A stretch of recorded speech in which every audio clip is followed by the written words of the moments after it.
So hello everyone, welcome to my YouTube channel. और आज हम क्लास 12th का मैथ्स का बहुत ही इंपॉर्टेंट चैप्टर कवर करेंगे विच इज़ मैट्रिसेस। तो आज हम इसके कुछ बेसिक्स पढ़ेंगे। तो सबसे पहले स्टार्ट करते हैं, व्हाट आर मैट्रिसेस। मैट्रिसेस होते क्या हैं? मैट्रिसेस को हम मैट्रिक्स भी कहते हैं। मैट्रिक्स कह लो चाहे मैट्रिसेस कह लो, एक ही बात है। तो मैट्रिक्स इज़ एन ऑर्डर, ये एक ऑर्डर होता है।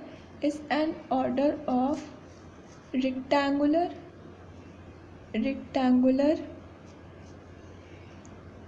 arrangement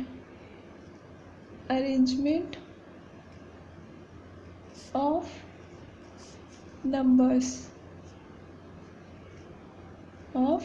numbers। जैसे कि हमने एक मैट्रिक्स लिया, सपोज एक मैट्रिक्स लिया, ये एक हमने मैट्रिक्स ले लिया, ठीक है। तो ये क्या है? एक रेक्टेंगुलर अरेंजमेंट है। किसका रेक्टेंगुलर अरेंजमेंट है? नंबर्स का, ठीक है। ये जो नंबर्स हैं, इन नंबर्स को हम कहते हैं एंटिटी, इन्हें हम कहते हैं एंटिटी। इससे हम एंट्रीज भी कह सकते हैं, एंट्रीज, ठीक है। इन्हें हम एंट्रीज भी कह सकते हैं। मैट्रिक्स में जो ये नंबर्स होते हैं, जैसे यहाँ पे 2 है, 1 है, 3 है, -2, -1, 1, तो ये क्या हो गया? ये हो गया एंटिटी, ठीक है, entity of matrix.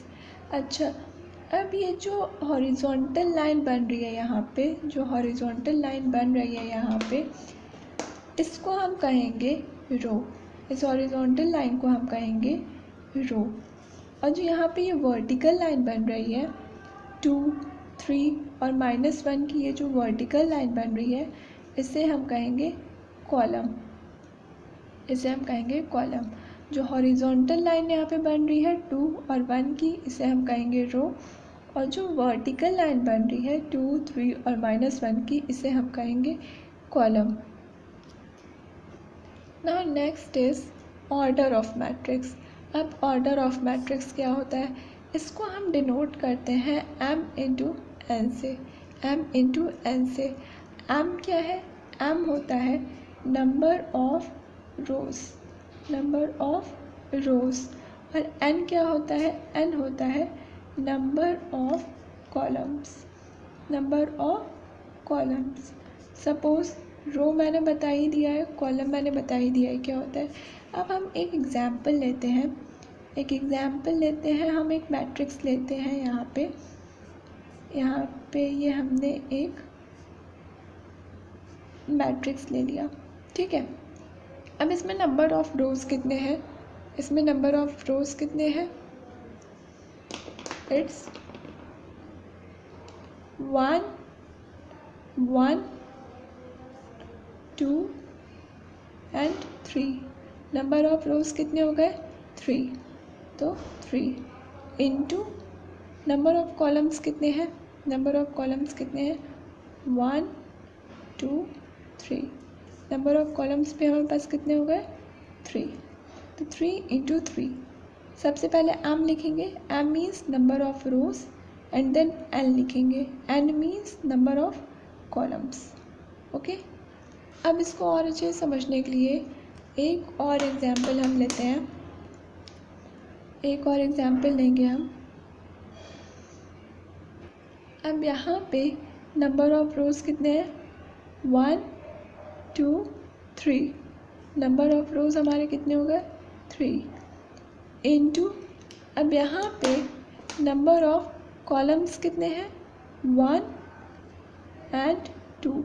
Number of columns हमारे पास कितने हो गए? 2। तो number of rose into number of columns 2, ठीक है।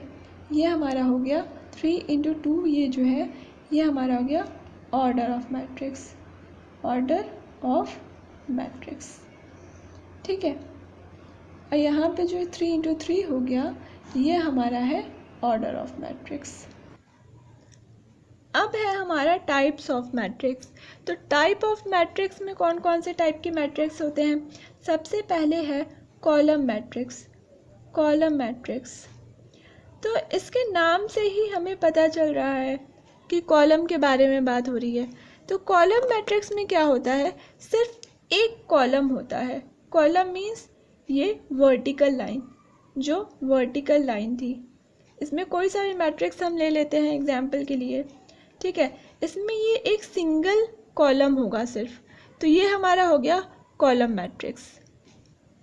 अब इसके बाद आता है सेकंड है हमारा रो मैट्रिक्स। रो मैट्रिक्स, तो रो मैट्रिक्स में क्या है, रो मैट्रिक्स में सेम कॉलम मैट्रिक्स की तरह ही है। यहाँ पे कॉलम के बारे में बात हो रही थी, अब यहाँ पे रो के बारे में बात होगी। यहाँ पे भी एक सिंगल रो रहती है। सिंगल रो मीन्स हमारी हॉरिजॉन्टल लाइन, हमारी हॉरिजॉन्टल लाइन। इसमें भी हम एक एग्जाम्पल ले लेते हैं। ये हमारी एक हॉरिजॉन्टल लाइन हो गई। अब इसका ऑर्डर ऑफ मैट्रिक्स क्या होगा, इस कॉलम मैट्रिक्स का ऑर्डर ऑफ मैट्रिक्स क्या होगा। ऑर्डर ऑफ मैट्रिक्स क्या होता है, number of rose into number of columns. तो इसमें कितने रोज हैं, 1 2 3, इसमें टोटल 3 रोज हैं, और कॉलम कितने हैं, 1। तो कॉलम मैट्रिक्स का ऑर्डर होगा इस वाले का 3 इंटू 1। अब इसका क्या होगा ऑर्डर, इस वाले मैट्रिक्स का ऑर्डर क्या होगा, इसका होगा number of rose into number of columns. तो इसमें रो कितनी है, सिर्फ सिंगल रो है, तो 1 इंटू, और कॉलम कितना है, 1 2 3 4, 1 इंटू 4। अब आगे बढ़ते हैं, आगे है हमारा square matrix. Next is square matrix. अब स्क्वायर मैट्रिक्स में क्या है, इसमें जो नंबर ऑफ रोज होते हैं वो इक्वल होते हैं नंबर ऑफ कॉलम के। हमारा यहाँ m क्या है, number of rows, number of rows, और यहाँ पे हमारा n क्या है, number of column, number of columns. Suppose यहाँ पे भी हम एक एग्जाम्पल लेते हैं।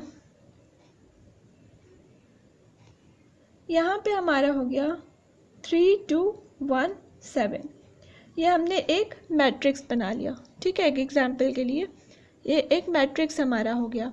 अब इसमें नंबर ऑफ रोज कितने हैं, 1 2, नंबर ऑफ रोज होगा 2।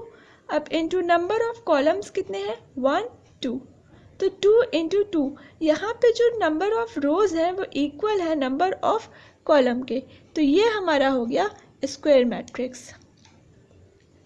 नाउ नेक्स्ट वन इज, एक और एग्जाम्पल लेते हैं इसका। अच्छा, 3 7 1 2 रूट 7 6 1 7 9, ये हमारा एक और मैट्रिक्स हो गया।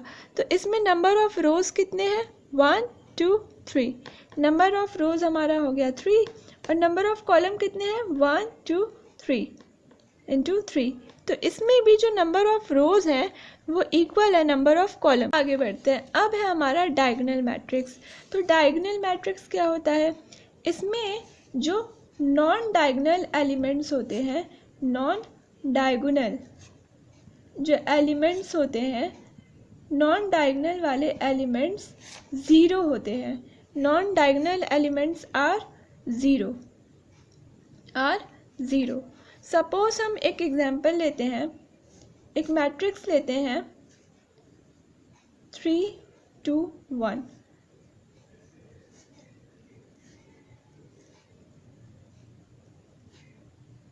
और इसमें ये एक डायगोनल बन रहा है, ये एक डायगोनल बन रहा है 3 2 और 1 का, यहाँ पे ये एक डायगोनल बन रहा है। तो डायगोनल के अलावा जितने भी एलिमेंट्स होंगे, इस डायगोनल के अलावा जो नॉन डायगोनल एलिमेंट्स होंगे वो क्या होंगे, 0 होंगे। मतलब कि डायगोनल मैट्रिक्स में डायगोनल के बारे में बात होगी, सीधी सी बात है। तो जो डायगोनल बन रहा है वो हमारे कुछ नंबर्स होंगे, और जो नॉन डायगोनल एलिमेंट्स होंगे वो हमारे 0 होंगे। अब आगे बढ़ते हैं, अब है हमारा स्केलर मैट्रिक्स। स्केलर मैट्रिक्स, तो स्केलर मैट्रिक्स भी डायगोनल मैट्रिक्स की तरह ही है, इसमें भी सिर्फ डायगोनल के बारे में ही बात होगी। सपोज यहाँ पे हम कुछ एलिमेंट्स लेते हैं, सपोज रूट 5। इसमें भी जो नॉन डायगोनल वाले हमारे एलिमेंट्स होंगे, जो नॉन डायगोनल वाले एलिमेंट्स होंगे वो क्या होंगे, 0 होंगे। यहाँ पे भी ये एक डायगोनल बन रहा है, यहाँ पे भी एक डायगोनल बन रहा है।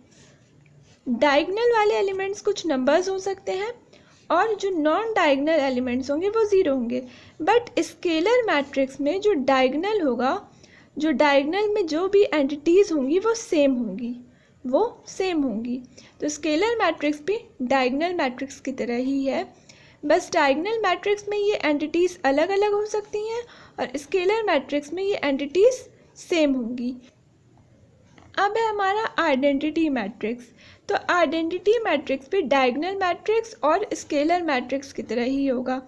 डायगोनल मैट्रिक्स में भी डायगोनल के बारे में बात हो रही थी, स्केलर मैट्रिक्स में भी डायगोनल के बारे में बात हो रही थी, और आइडेंटिटी मैट्रिक्स में भी हमारी डायगोनल के बारे में ही बात होगी। बस यहाँ पे जो ये डायगोनल हमारा बनता है ना, यहाँ पे जो हमारा डायगोनल है वो 1 का होगा, यानी कि यहाँ पे जो डायगोनल में जो एंटिटीज़ होंगी वो सिर्फ 1 होंगी और जो नॉन डायगोनल एलिमेंट्स हैं वो हमारे 0 होंगे। तो डायगोनल मैट्रिक्स, स्केलर मैट्रिक्स और आइडेंटिटी मैट्रिक्स ये तीनों एक जैसा है, बस इसमें कुछ डिफरेंस है जो कि आपको समझ में आ गया होगा। Now zero matrix. तो ज़ीरो मैट्रिक्स के नाम से ही हमें पता चल रहा है कि यहाँ पे ज़ीरो के बारे में कुछ बात होगी। तो यहाँ पे ज़ीरो मैट्रिक्स में जो भी मैट्रिक्स होता है उसकी सारी एंटिटीज़ 0 होती हैं, बस यही है ज़ीरो मैट्रिक्स। सपोज़ अगर ये इसके हम 3 रोज़ लें और 2 कॉलम्स लें तब भी ये 0 ही रहेगा, यानी कि इसमें जितने भी रोज़ और जितने भी कॉलम्स हों उनकी सारी एंटिटीज़ हमेशा 0 ही रहेंगी। तो ये था मैट्रिसेस के कुछ बेसिक्स।